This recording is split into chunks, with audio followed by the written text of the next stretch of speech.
Heureuse de vous savoir au rendez-vous du journal sur la télévision togolaise. Madame, Monsieur, bonsoir et voici les titres de cette édition.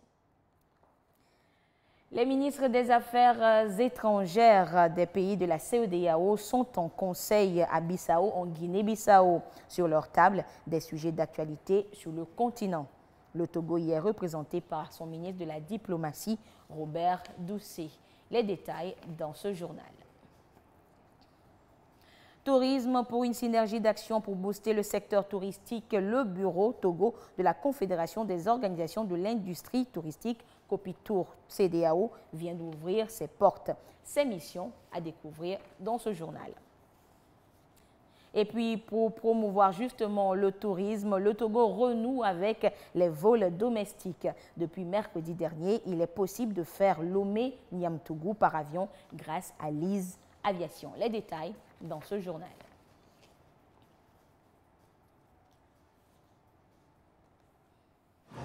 Voilà donc pour les titres.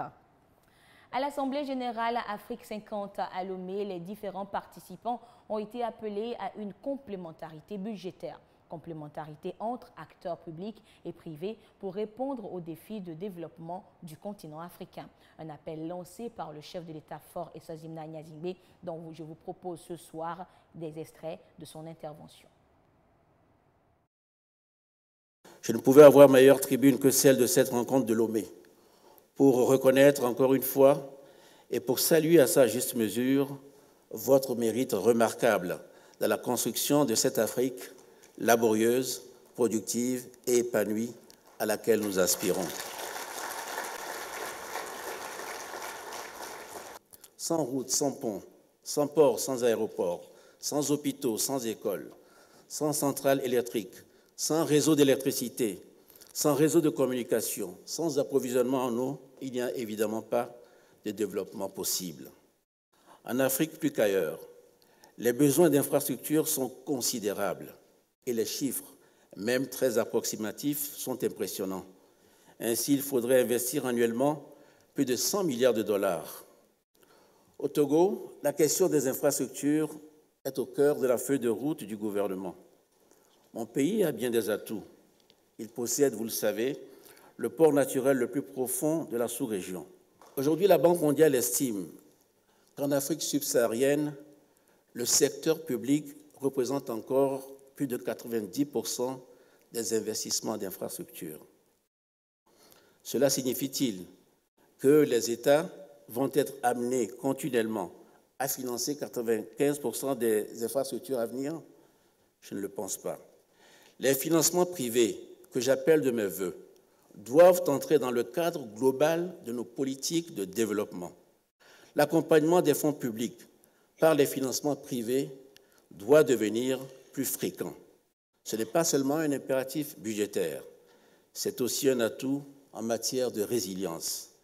C'est ce que montrent par exemple les réseaux Internet qui ont été très largement développés par des opérateurs privés, ce qui explique aujourd'hui l'extrême résilience de ces infrastructures. C'est donc dans ce partenariat fécond autour de nouvelles politiques industrielles que l'implication du secteur privé dans les infrastructures se construira en bonne intelligence avec les responsables publics concernés.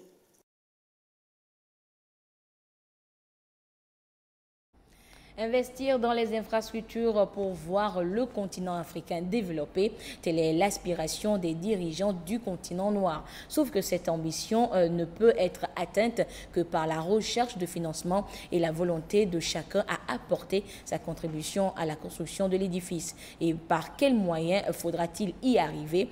Des stratégies ont été justement proposées au Forum Africa 50. Les précisions avec Ulrich Amiga. L'Afrique, un continent de plus en plus orienté vers le développement, envisage un avenir qui ne peut être réalisé que grâce à une politique infrastructurelle solide et efficace. Partout à travers ces pays, des infrastructures routières, ferroviaires, sanitaires et éducatives sont clairement visibles. En ce qui concerne les infrastructures énergétiques et de télécommunications, le continent ne ménage pas ses efforts non plus. Malgré les énormes potentialités dont dispose le continent, le travail à accomplir reste colossal pour atteindre les sommets des grands. Selon un rapport, les engagements financiers en faveur du développement des infrastructures en Afrique ont atteint 81 milliards de dollars en 2020, soit moins que les 85 milliards enregistrés en 2019. La principale difficulté réside dans l'incapacité des financements publics à couvrir les besoins infrastructurels du continent. Lors du forum Infra-Africa 50, des voies et moyens ont été préconisés pour surmonter ces obstacles. L'infrastructure joue un rôle essentiel qui permettra d'améliorer le quotidien des Africains et leur donner des opportunités économiques.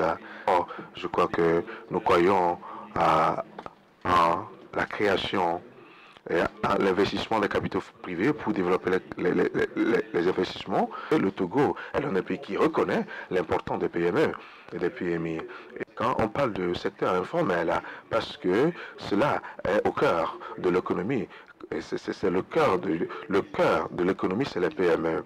Et c'est le secteur informel pour fournir la nourriture, l'habillement, le transport à des millions d'Africains sur le continent. Alors, j'ai bien suivi ce que le président Gnassingbé a dit ce matin, c'est vrai, créer un environnement positif pour que nous puissions leur permettre de pouvoir connaître une croissance. C'est le seul moyen d'avoir les champions nationaux. Alors, la voie pour avoir un grand succès des entreprises, c'est de pouvoir accompagner les PME et bien les suivre. Pour réaliser le pari des infrastructures en Afrique, il est nécessaire d'établir un partenariat public-privé. D'autres stratégies devront également accompagner cette approche afin d'assurer la croissance économique des pays. Vous allez à Londres, vous pouvez visiter, on a les livres d'épargne, Man of the Pro, c'est une expression, parce que chacun a un petit livre d'épargne où on a l'épargne d'un livre. Alors si vous avez des millions, vous avez de l'argent pour investir dans la télécommunication, vous pouvez investir cela dans les ponts à péage. Donc c'est cette transition de l'argent des détaillants à de l'argent institutionnel qui va nous donner des projets à plus grande échelle. C'est notre imagination, notre volonté à changer et voir pourquoi on ne peut pas faire cela en Afrique. Et si nous ne ferons pas cela, ça va devenir difficile parce qu'on ne peut pas financer, parce que ce n'est pas après des prêts qu'on a développé Silicon Valley, c'est avec des fonds propres. Vous ne pouvez pas financer tous ces projets avec des prêts traditionnels. Alors si nous voulons rattraper, si nous voulons dépasser le reste du monde, je crois qu'il n'y a pas d'autre voie. Le déficit infrastructurel reste un défi majeur pour l'Afrique, avec des besoins annuels estimés entre 130 et 170 milliards de dollars. Les dirigeants africains se tournent vers la réalisation d'un continent de plus en plus intégré, uni et fondé sur les idéaux du panafricanisme. Cela constitue l'un des objectifs clés de l'agenda 2063 de l'Union africaine. Je vous annonçais dans les titres l'ouverture hier de la 90e session ordinaire du Conseil des ministres des Affaires étrangères de l'espace CEDEAO. Une session qui se tient à Bissau, en Guinée-Bissau, et à laquelle les ministres des États membres prennent part. Plusieurs thématiques en ligne de mire allant de l'intégration régionale à la question sécuritaire sont sur le tapis. Et le Togo y est représenté par son ministre de la diplomatie, Robert Doucet. Le compte rendu depuis Bissau de Alex Onkpoti.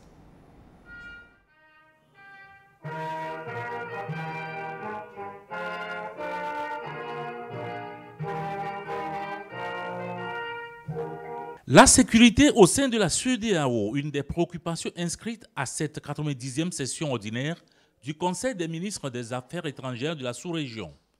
Sécurité, mais aussi économie et développement, la session a donné l'occasion aux différents ministres d'étudier les rapports sur la coopération et l'intégration régionale, la zone de libre-échange continentale africaine, les CAF, et le développement harmonieux des pays de la CEDEAO. Le président de la République, le président Faure Gnassingbé, s'est énormément investi ces derniers temps pour la paix et la sécurité dans la sous-région. Et au niveau de la CEDEAO, au niveau des deux réunions, à la fois le Conseil exécutif, dans le Conseil des ministres des Affaires étrangères, et le Conseil paix et médiation des ministres de la Sécurité et de la Défense, il est question de renforcer la cohésion et la sécurité au niveau de la sous-région. Donc la décision principale attendue de notre 90e réunion est surtout de faciliter les échanges entre les services de sécurité, les services de renseignement au niveau de la sous-région, parce que ce qui importe aujourd'hui dans la plupart des pays de la sous-région, c'est la question du terrorisme. Et le Togo étant lui-même touché, nous sommes nous-mêmes touchés par le terrorisme par notre frontière nord, les ministres de la Sécurité et nous-mêmes, comme les ministres des Affaires étrangères, nous sommes en train de travailler et nous voulons proposer au chef d'État lors du sommet ici à Bissau des décisions afin de renforcer la sécurité de tous les pays de la CEDEAO. Cette session se tient en prélude à la conférence des chefs d'État et de gouvernement prévue le dimanche 9 juillet prochain en Guinée-Bissau. Elle devra permettre aux 15 États de s'entendre sur les actions à mener en synergie pour asseoir le développement durable de l'espace CEDEAO. Le recensement électoral et d'autres sujets politiques étaient au cœur des débats à la 11e séance du cadre permanent de concertation depuis 2 jours à Lomé. Les acteurs politiques ont évalué ensemble les acquis de ce recensement électoral, les difficultés relatives au processus et les chiffres provisoires issus des enrôlements. Les partis membres du CPC ont également exprimé leurs avis et propositions pour les prochaines élections régionales et législatives. Nous reviendrons tout à l'heure dans le courant de cette édition sur le compte-rendu de cette 11e réunion du cadre permanent de concertation. Et les actionnaires de la SICARE se sont, eux, réunis ce matin à Lomé pour la 41e Assemblée générale de la compagnie. À l'ordre du jour, l'examen du bilan des activités au 31 décembre 2022. Selon les différents rapports, le bilan est dans l'ensemble satisfaisant, comme nous le fait découvrir dans ce reportage Carmen Madji Akako.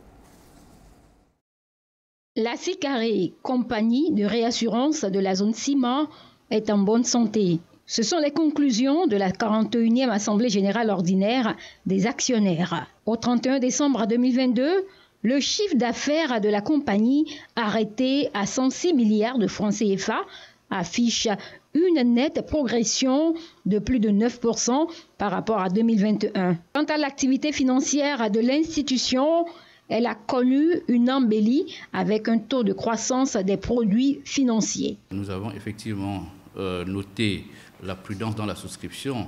C'est ainsi que nous avons pu, au niveau de la charge de sinistre de la SICARE, qui est assez satisfaisante. Donc le ratio S sur P qui tourne autour de 48%.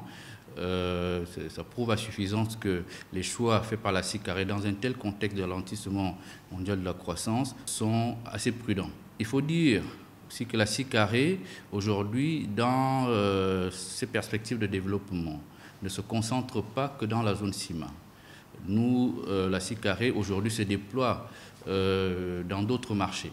C'est pour cette raison que son marché domestique, qui est la ciment, la SICARE, réalise autour de un peu plus de 40% de son chiffre d'affaires. Le Conseil a donc félicité la direction générale de la SICARE qui a su réaliser de bonnes performances malgré la situation économique mondiale en proie à de nombreux chocs. La direction de la SICARE compte à poursuivre dans cette dynamique pour mieux contribuer au développement économique de l'Afrique. Les objectifs qui ont été assignés par le conseil d'administration, c'est 110 milliards. Nous devons atteindre 110 milliards. Mais je voudrais vous rassurer que déjà en 6 mois, de janvier à juin, j'ai déjà atteint les 70% de ces 110 milliards. Donc c'est certain que nous allons avoir les 110 milliards, nous n'avons pas de soucis par rapport à ça. Nous pensons même aller jusqu'à 115 milliards. Tout ce truc qu'on gagne, c'est pour financer l'économie nationale. Depuis 1981, la SICARE met tout en œuvre pour promouvoir le développement des activités nationales d'assurance et de réassurance dans les 14 pays de la zone ciment, conférence interafricaine des marchés d'assurance. À noter également dans l'actualité cette réunion annuelle des pays membres de la mutuelle panafricaine de gestion des risques liés au changement climatique. Réunion qui s'est tenue à Lomé, 3 jours pour permettre aux participants de faire le point des activités menées suite aux engagements pris lors de la session 2022, les stratégies à définir pour faire face aux nombreux défis climatiques en faveur des populations. Les précisions dans ce reportage signé Ulrich Amega. Des retrouvailles entre délégations, membres de la mutuelle panafricaine de gestion des risques ARC.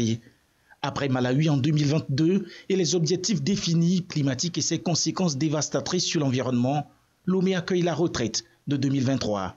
Une retraite qui symbolise 10 ans d'existence de cette instance africaine. Première place dans les classements internationaux sur l'environnement, le social et la gouvernance, 30 millions de personnes couvertes par an, 152 millions de dollars en indemnités financées de risque depuis 2014, une couverture de 18 millions fournis et plus de 29 millions de personnes couvertes par des activités non souveraines. Des résultats encourageants, mais qui demandent mieux face aux urgences environnementales de l'heure. L'objectif de l'ARC est de mettre à disposition des pays un programme d'assurance 3 à 4 jours après la survenue d'une catastrophe naturelle. Et seulement cela permet au pays de mieux gérer ces crises. Actuellement, nous parlons du changement climatique qui a été discuté lors de la COP en Égypte et qui est en cours de discussion. Donc notre objectif est de mettre en place un mécanisme qui permettra aux pays africains de répondre rapidement aux crises.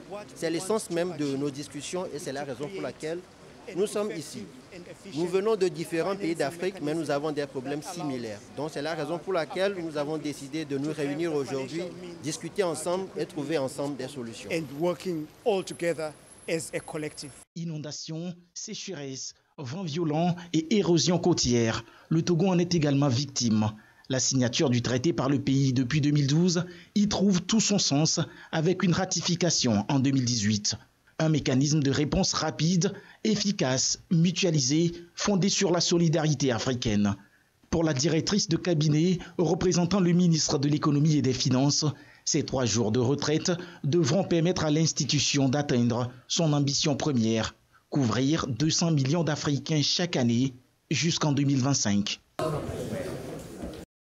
Je vous le disais que le recensement électoral et bien d'autres sujets politiques étaient au cœur des débats à la 11e séance du cadre permanent de concertation. Les acteurs politiques ont évalué les acquis de ce recensement électoral, les difficultés relatives au processus et les chiffres provisoires issus des enrôlements. Les partis membres du CPC ont également exprimé leur avis et fait des propositions pour les prochaines élections régionales et législatives. Voyons cela avec Dodo Waré.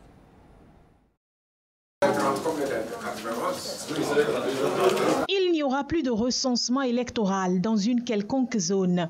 La majorité des formations politiques réunies au sein du CPC a fini par s'entendre là-dessus après 2 jours de concertation. On s'est entendu sur le fait que, globalement, nonobstant quelques points, le recensement a été positif.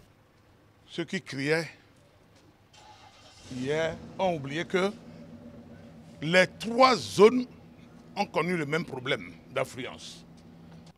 Aujourd'hui, c'est vrai, il y a eu un délai. Projet de 2 et 48 heures. Même si on donnait plus que ça, je ne pense pas que le résultat, tout le monde puisse être satisfait. La compilation n'est pas finie. Après l'appurement des listes, il y aura la phase d'affichage et suivi des contestations. Est-ce que vous savez qu'aujourd'hui, quand vous voulez contester, vous saisissez directement de la justice? Ça également, ça marche au Togo. Nous avons pu démontrer en quoi c'était indispensable de les reprendre, mais le gouvernement également a fait montre de ce que cela dépendait du respect des calendriers et puis des procédures. Et que bon, cette reprise pouvait, par rapport également au nombre de personnes recensées, qui frôlent déjà presque les 60%, s'il faut tenir compte du recensement général de la population, tout cela posait des problèmes qu'il faut regarder. Il ressort également de ce cadre de concertation que la plupart des doléances en lien avec le code électoral ont été prises en compte par le gouvernement. On a fait le check-in pour voir est-ce que tout ce qui a été recommandé a été mis en œuvre au niveau législatif.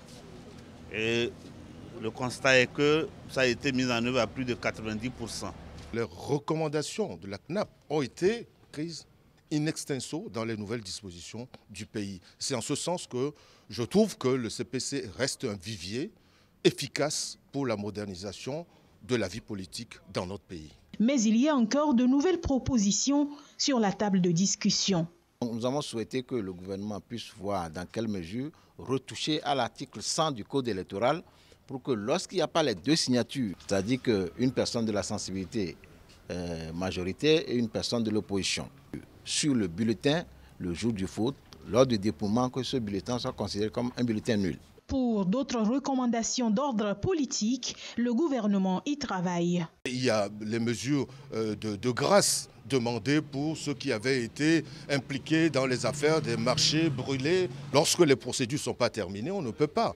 C'est au terme de la procédure seulement qu'on peut demander une grâce présidentielle ou une amnistie.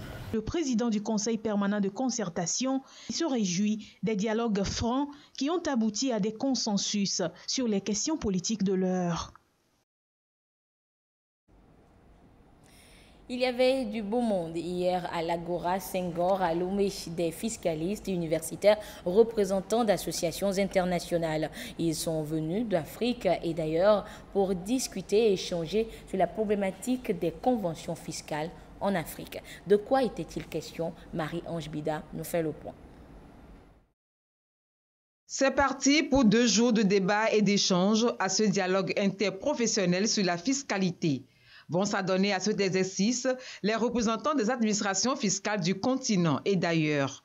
L'édition 2023 qu'abrite le Togo se penche sur les conventions fiscales. On va parler essentiellement des conventions fiscales internationales et donc toutes les problématiques que soulève la fiscalité internationale pour l'ensemble des États et en particulier pour les États africains qui sont confrontés évidemment à l'investissement étranger, à la présence d'entreprises et puis avec leurs propres entreprises qui vont à l'étranger, notamment la dynamique interafricaine. Et donc les conventions fiscales internationales sont là pour régler ces aspects-là.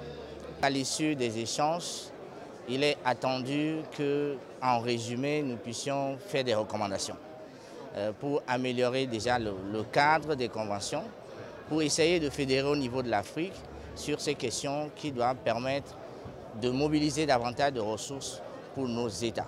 Pour la toute première fois, cette rencontre est délocalisée au Togo. Et pour cause, le pays innove et développe son climat des affaires, une aubaine pour ce qui est investissement et partenariat. Le Togo sait attirer les investisseurs et sait aussi les retenir. Il n'est qu'à voir le développement d'une plateforme industrielle comme PIA, les investissements et les politiques massives engagées par le gouvernement du Togo en matière d'infrastructure, en matière d'énergie, d'eau, sur l'agriculture et la formation professionnelle, pour voir que le Togo est en ce moment dans une phase très active de développement de son économie, de croissance durable et d'emploi. Et ce, en lien évidemment avec de nombreux partenaires étrangers. À cette deuxième édition, les participants réfléchissent sur une thématique bien donnée. Le continent africain à l'épreuve des conventions fiscales. L'enjeu des réflexions et des échanges que nous allons avoir tout au long de cette rencontre sur la problématique des conventions fiscales est clair. Les impôts qui représentent traditionnellement l'essentiel des recettes budgétaires sont sollicités davantage en raison de la multiplication des contraintes qui pèsent sur l'équilibre financier des États, surtout africains. Face au désordre économique et monétaire du monde, les pays en voie de développement parviennent de plus en plus difficilement à réunir les ressources financières nécessaires. Le thème est évocateur au vu des nombreux défis que rencontre l'Afrique. Défis qui ne peuvent être résolus sans financement et sans fiscalistes formés comme il se doit. Les fiscalistes doivent réinventer le monde. Les fiscalistes, en tenant compte des nouvelles donnes politiques aujourd'hui, doivent se parler pour enrichir les échanges et permettre aux pays comme les nôtres, aux pays, je dirais, à ressources limitées, de trouver les nouvelles voies et moyens pour pouvoir doter nos pays des ressources suffisantes pour faire face à ces challenges. Je suis donc très honoré de participer, de présider à l'ouverture de cette rencontre, qui est une rencontre d'intellectuels, une rencontre d'échange, une rencontre d'universitaires, où on parlera également de toutes les stratégies de formation pour mettre en œuvre de nouveaux curricula qui permettront, dans ce contexte actuel, d'adapter les enseignements pour que nous puissions répondre au rendez-vous de demain. Co-organisé par l'Office togolais des recettes OTR et le Master 227 Université Paris-Dauphine, ce dialogue sera meublé d'une trentaine de communications. Il va être assorti de recommandations à l'endroit des parties prenantes. Dans le cadre de la mise en application des dispositions de l'article 39 du Code de l'eau et conformément à l'arrêté numéro 007 du 5 mai 2021 fixant les conditions d'exercice de l'activité de foreur professionnel d'eau à des fins commerciales, le ministre de l'eau et de l'hydraulique villageoise invite dès audition de ce communiqué, et ceci jusqu'au 20 juillet 2023, les entreprises de forage d'eau exerçant sur toute l'étendue du territoire national à déposer les dossiers en vue de la catégorisation et de l'obtention de la carte professionnelle d'exercice de ce métier. La liste des pièces à fournir sera publiée dans le quotidien national Togo Presse du lundi 10 juillet 2023. Un communiqué signé par le ministre en charge de l'eau, Bolidja Thiem. Le Togo dispose désormais, je vous le disais en titre, d'un bureau national de la Confédération des organisations pour l'industrie touristique Copitour CEDEAO. Ce bureau va œuvrer à la redynamisation du secteur touristique conformément à la politique de l'organisation dans la sous-région. Les précisions dans ce reportage de Sandra Aziabé. Le Togo se positionne de plus en plus comme un acteur dynamique dans la relance du secteur du tourisme. Le pays adhère à la politique de la Confédération des organisations patronales pour l'industrie touristique de la CEDEAO en établissant un bureau national représentant cette organisation. L'objectif est de rassembler, promouvoir et développer le tourisme dans la sous-région en proposant des plans stratégiques et des projets d'envergure régionale. Bien évidemment en collaboration avec tous les acteurs locaux du secteur touristique. Notre tâche est de contribuer à l'amélioration du tourisme dans l'espace CEDEAO. Copitour est né de diverses rencontres organisées par la CEDEAO auxquelles nous avons pris part. Et c'est au niveau de la CEDEAO d'ailleurs qu'on nous a demandé de nous mettre ensemble, les privés, et de pouvoir travailler avec les États. Le secteur du tourisme est considéré comme un secteur porteur. Pour assurer sa durabilité, les opérateurs touristiques locaux s'engagent à travailler en étroite collaboration avec l'État et à établir un partenariat mutuellement bénéfique. Nous sommes très à l'aise lorsque nous travaillons, lorsque nous faisons appel à notre ministère. C'est un partenariat privé et État. Nous nous battons pour que les tests soient mis en place. Nous avons un retour favorable de l'État. Les statuts et règlements internes de la Confédération des organisations patronales pour l'industrie touristique de la CEDEAO ont été remis au ministère compétent afin d'accompagner le nouveau bureau national dans l'élaboration de ces propositions de stratégie visant à relancer le secteur. Et tourisme, toujours depuis mercredi, il est possible de rallier Niamtougou via les airs. C'est une initiative de Lise Aviation qui permet ainsi au Togo de renouer avec les vols domestiques. Le compte-rendu du vol inaugural avec Clarisse Atiklé. À 12 h, l'avion de transport régional de la compagnie aérienne Lise Aviation atterrit à l'aéroport international de Niamtougou en provenance de Lomé. Un vol inaugural par lequel Lise Aviation ouvre sa ligne intérieure Lomé-Niamtougou-Lomé. C'est une belle expérience que nous venons de vivre et elle est plutôt rassurante parce que bientôt Lomé et le nord du pays, le fin fond du pays, ne sera qu'une histoire de petite distance. Le vol était bien, c'était confortable et tout s'est très bien passé. J'invite aussi ceux qui doutent de prendre ce vol, surtout ce sont les périodes d'Evala, donc n'hésitez pas à vous faire plaisir. 1 heure à peine, et Niamtougou, à près de 450 km de Lomé, est rallié. La compagnie Lise Aviation matérialise ainsi son engagement à développer des vols régionaux. Elle a commencé par la ligne Ouagadougou-Bobo-Dioulasso-Ouagadougou, puis Lomé-Ouagadougou-Lomé et aujourd'hui, Lomé-Niamtougou-Lomé est inaugurée. Nous avons lancé cette ligne pour vraiment pouvoir permettre à tout un chacun de se déplacer de Lomé à Niamtougou en sécurité et assez vite. Nous avons un projet d'autres destinations à l'intérieur du Togo, comme Dapan. Avec son avion ATR 72-600, la compagnie Lise Aviation met à la disposition des passagers une équipe de professionnels pour un service de qualité.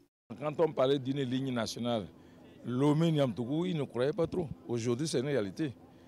Et il faut saluer vraiment ici la vision du chef de l'État.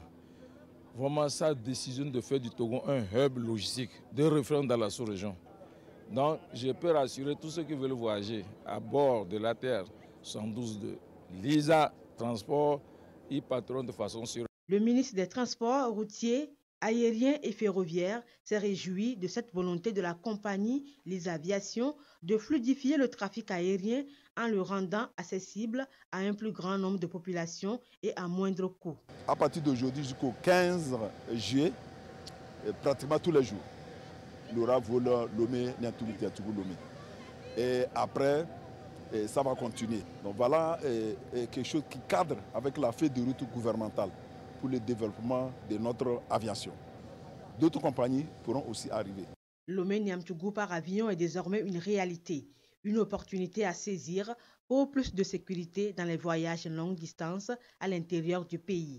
La compagnie envisage d'acquérir 2 nouveaux avions pour renforcer sa flotte afin de multiplier les vols et servir un grand nombre de passagers. Et de quoi permettre ainsi à tous ceux qui le voudront de se rendre très vite et très tôt à Kara pour les Evala édition 2023, les éditions donc qui s'ouvrent demain samedi en pays Kabylie. Mais déjà, c'est la foire village Evala qui a ouvert ses portes pour le grand bonheur des festivaliers. Le compte rendu avec Nestor Mozo. Nouvelle édition du village Evala à Kara. Foire commerciale, le village Evala s'anime lors des luttes traditionnelles dans la Kosa. Cet événement culturel donne des foules et les initiateurs ont voulu s'appuyer sur ce facteur pour créer un cadre d'échange commercial. Pour cette 14e édition du village Evala, en dehors des exposants individuels qui sont dans le vestimentaire, la transformation, le cosmétique et autres, plusieurs sociétés ont dressé aussi des stands pour proposer leurs produits aux visiteurs. Avant la coupure du ruban symbolique et la visite des stands, une série d'allocutions s'est déroulée. Le commissaire général à l'organisation a situé le public sur les motivations qui ont conduit à l'institution de la foire Evala et expliqué le thème sous lequel l'événement est placé cette année, à savoir la contribution des entrepreneurs contre l'extrémisme violent et le terrorisme.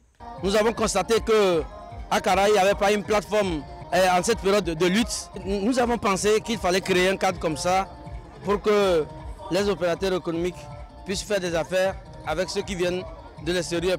Le thème de cette année, nous l'avons choisi à dessein pour dire aux chefs de l'État et au gouvernement qu'ils ne sont pas seuls dans la lutte contre cet extrémisme religieux ou le terrorisme.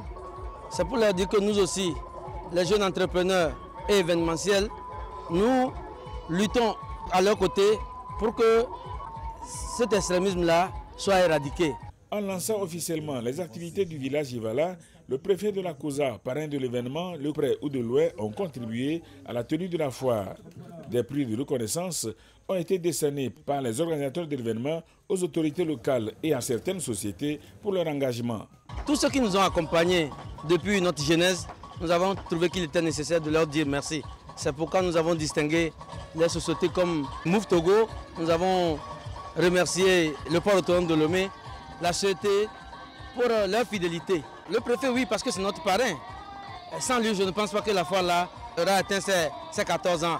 La foire Village Evala va se tenir sur 13 jours, du 5 au 17 juillet. Elle sera marquée aussi par plusieurs activités culturelles.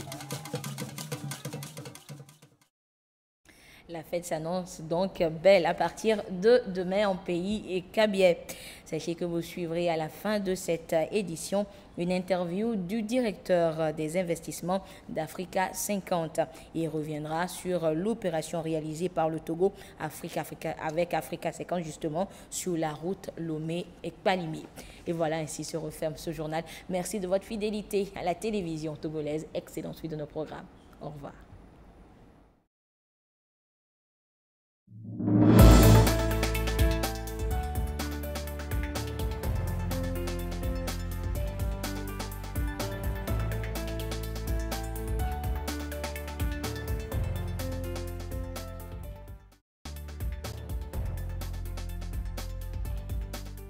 Alors, vous savez, le